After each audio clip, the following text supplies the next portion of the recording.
өвлийн зочир хүйтэнд орон даяар эрс хүйтэрсэн өнгөрсөн 7 хоногт Солонгос дахь гадаад ажилчдыг дэмжих төвийн хэлний дэмжлэг үзүүлэх ажилчид болон МНТV-гийн сурвалжлах хэсгийн оюутнууд хамтдаа Гёнги аймгийн Пучоны цанын бааз руу явж ирсэн бөгөөд хүйтний гүйл огоорон хөгжилтэй сайхан байдалд МНТV бас хамтдаа явж ирлээ.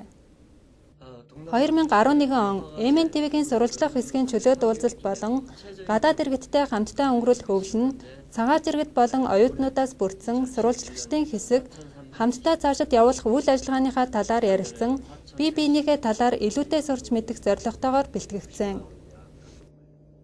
Чөлөөт уулзалтаар явахын өмнө сурвалжлагчдын баг эхлээд гадаад иргэдийн талаарх бодлогын өөрчлөлт болон зөвлөгөөний бодит жишээ зэрэг гадаад иргэдийн талаарх сургалтанд хамрагдан явцын дунд бие биентэйгээ танилцах цагийг гаргасан. Сайн байна уу? Намайг Ким Эна гэдэг. Та бүхэнтэй уулзах болсондоо баяртай байна. Энэ удаагийн чөлөөт уулзалтанд та бүхэнтэй хамтдаа хийх анхны боломж бөгөөд та бүхэнтэй хамтдаа оролцсон гэсэн болохоор илүү найдаж ирсэн. Энд ирээд бид нар ч гэсэн ихийг сурч дотносон ойлголцсон цаг байгаасаа гэж хүсэж байна. Сэтгэгдэл маш сайхан байна. Өдөр бүр ажил хийгээд завгүй байсан бидний хувьд олон оюутнуудтай хамтдаа цагийг өнгөрүүлэх болсондоо баяртай байна. МНТV-д талархснаа илэрхийлж, эргэжилж гисэн ийм ажлыг зохион байгуулаасаа гэж хүсэж байна.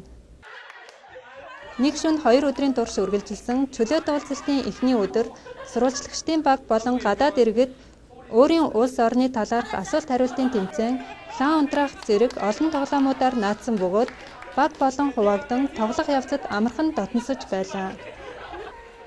Дараагийн өдөр сурвалжлагчдын баг гадаад иргэдтэй цанын бааз руу явсан ба тэнд маш хөгжилтэйгээр чаргаар гулгаж, засаар байлдан хизээний найзууд болсон мэт хөгжилдөн өнгөрөөлөө.